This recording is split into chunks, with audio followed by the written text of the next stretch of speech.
ಈ ತೂಕ ಹೆಚ್ಚಾಗೋ ಸಮಸ್ಯೆ ಎಷ್ಟೇ ಕಷ್ಟಪಟ್ರು ಏನೇ ಡಯಟ್ ಗಳನ್ನ ಮಾಡಿದ್ರು ಏನೇ ದೈಹಿಕ ಶ್ರಮವನ್ನ ಮಾಡಿದ್ರು ಕೂಡ ತೂಕ ಕಡಿಮೆ ಆಗ್ತಾ ಇರೋದಿಲ್ಲ.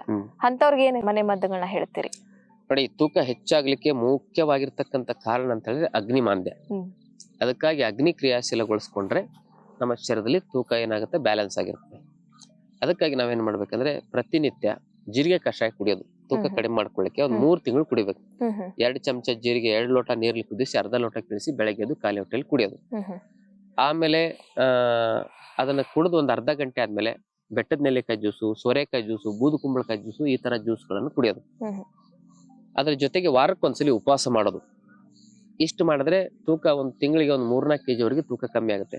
ಸೂರ್ಯ ನಮಸ್ಕಾರ ಪ್ರಾಣಾಯಾಮ ಮಾಡಿದ್ರೆ ಒಂದ್ ತಿಂಗಳಿಗೆ 5ರಿಂದ 10 kg ತೂಕ ಕಮ್ಮಿ ಆಗುತ್ತೆ. ಅದ್ರ ಜೊತೆಗೆ ಒಂದು 21 ದಿವಸ ತುಂಬಾ ಇನ್ನೂ ಚೆನ್ನಾಗಿ ತೂಕ ಕಡಿಮೆ ಮಾಡ್ಕೋಬೇಕಂದ್ರೆ 21 ದಿವಸ ಹಣ್ಣು, ತರಕಾರಿ, ಸೊಪ್ಪು, ಎಳ್ನೀರು, ಆಮೇಲೆ ಕಬ್ಬಿನ ರಸ, ಈ ಪದಾರ್ಥಗಳ ಮೇಲೆನೆ ಬೇಕಾದ್ರೆ ಮೊಳಕೆ ಕಾಳು ಸೇವನೆ ಮಾಡಬಹುದು. ಅಂದ್ರೆ ಬೇಯಿಸದೇ ಇರೋ ಆಹಾರ ತಿನ್ನೋದು, ನಾನ್ ಕುಕ್ಡ್ ಫುಡ್.